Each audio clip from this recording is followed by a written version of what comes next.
Olá, meus queridos, bem-vindos a mais uma videoaula. Hoje começaremos o nosso estudo sobre o reino vegetal. As plantas evoluíram a partir de algas semelhantes às algas verdes atuais. Essas algas ancestrais viviam em pântanos, às margens das porções de água, ora encharcadas, ora secas, há cerca de 500 milhões de anos, no início do Paleozoico.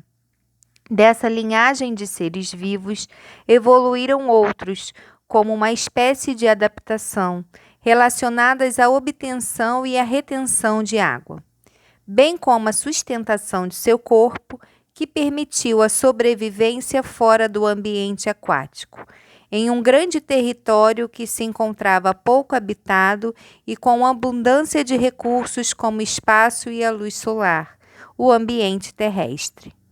Desde então, as plantas se diversificaram de maneira extraordinária e algumas linhagens voltaram a ser aquáticas. Ainda assim, todas guardam as novidades evolutivas relacionadas à conquista do ambiente terrestre. Incluímos no reino vegetal seres vivos pluricelulares, eucariotos e que realizam a fotossíntese. As plantas atuais são divididas em 4 grandes grupos: as briófitas, o grupo dos musgos, as pteridófitas, os grupos das samambaias, as gimnospermas, os grupos dos pinheiros e das araucárias, e as angiospermas, os grupos das plantas com flores.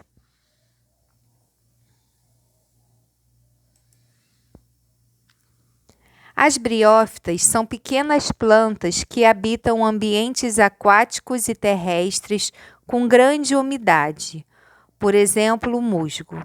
Elas não apresentam o corpo dividido em raiz, caule e folha, e nem apresentam canais internos para a circulação de substâncias, os vasos condutores. As pteridófitas são maiores que as plantas do grupo anterior, as briófitas, e possuem raiz, caule e folhas. Na linha evolutiva, foram as primeiras a desenvolver os vasos condutores, e essa característica contribuiu para a adaptação do ambiente terrestre. As gimnospermas, além de possuir raiz, caule e folhas, essas plantas possuem sementes nuas, mas não têm flores e frutos. De maneira geral, essas plantas são terrestres, de tamanho médio e grande, e habitam ambientes frios ou com clima temperado.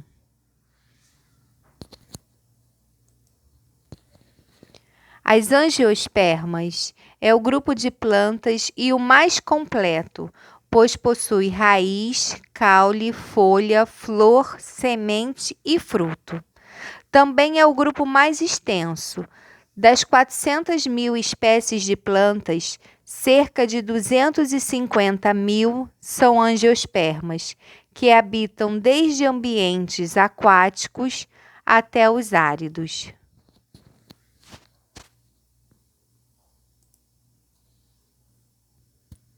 A água é essencial para a vida.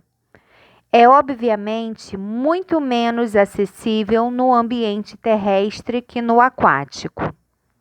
Além disso, a perda de água das células por evaporação é um grande problema, pois pode levar a um ser vivo à morte por desidratação. Portanto, manter-se vivo em locais secos depende de estruturas que retenham a água dentro das células, como a cutícula e a epiderme das plantas.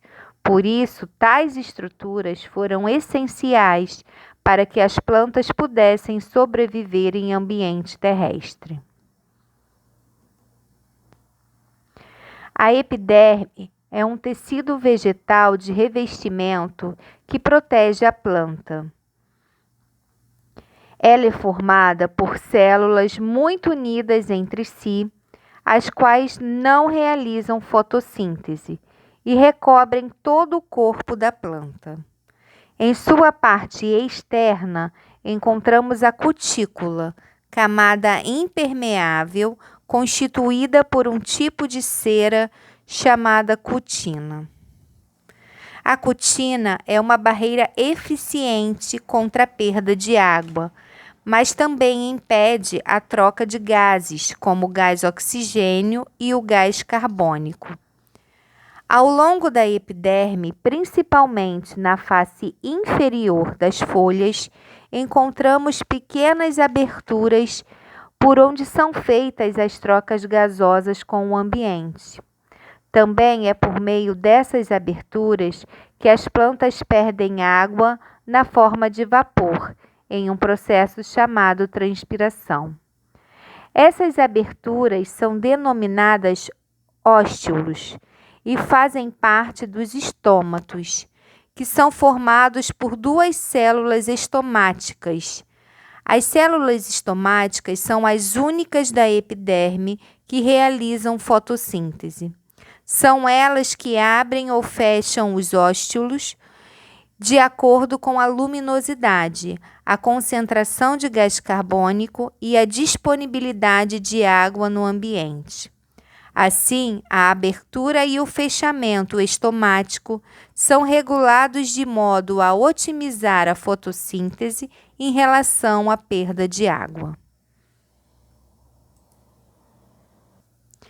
Assim como todos os seres vivos, as plantas precisam de água, sais minerais e compostos orgânicos para crescer e sobreviver. Do solo, as células das raízes absorvem a água e os sais minerais essenciais ao desenvolvimento da planta, por meio de um processo chamado nutrição mineral. Para que cresçam adequadamente, os sais devem conter os nutrientes necessários às plantas, como o nitrogênio, o fósforo, o potássio e o magnésio.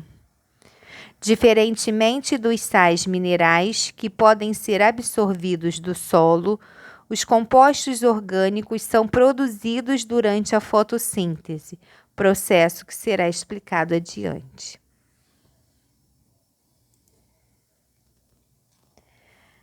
A organização da célula vegetal é bastante similar à da célula animal: membrana celular, citoplasma e núcleo. Entretanto, há nas células vegetais algumas características especiais. As células vegetais são revestidas por uma parede celular espessa. A parede celular vegetal é formada por celulose, que mantém a forma das células constante, além de lhes conferir a sustentação. Outra particularidade das células vegetais é a presença de vacúolos, estruturas que armazenam água, sais minerais e outras substâncias. Quando estão cheios, os vacúolos podem ocupar até 95% do volume das células. Os plastos, que armazenam pigmentos e substâncias de reserva energética, como amido, óleos e proteínas, são as organelas mais particulares das plantas. O mais notório deles é o cloroplasto, presente nas folhas e no caule, pois contém clorofila, pigmento responsável pela coloração verde da maioria das plantas. Outros pigmentos, como o caroteno, também estão presentes e são abundantes, dão cores às folhas, aos frutos e às raízes. A fotossíntese é um dos processos mais importantes que ocorrem na Terra. Sem ela, não teríamos gás oxigênio no ambiente, elemento essencial para a respiração dos organismos aeróbicos. A fotossíntese ocorre principalmente em células das folhas, mais precisamente dentro do cloroplasto, mas pode ocorrer também em células dos caules verdes. A clorofila, presente nos cloroplastos, absorve a energia luminosa proveniente do Sol e, em uma série de reações que utiliza a água e o gás carbônico, produz açúcares e gás oxigênio. A água é absorvida pelas raízes e os gases pelos estômatos. Os açúcares podem ser armazenados na forma de amido nos plastos ou distribuídos por toda a planta.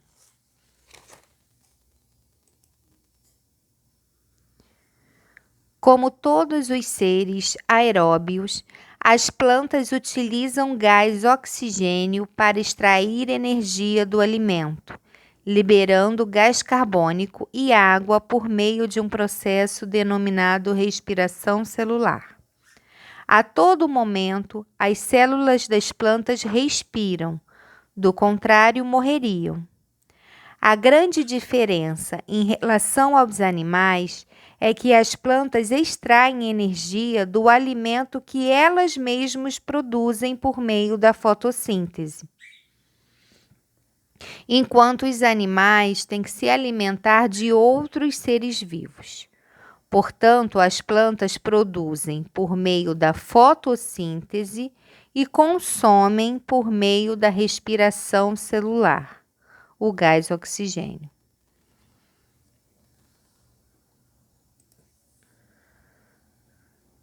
Terminamos por aqui mais uma videoaula.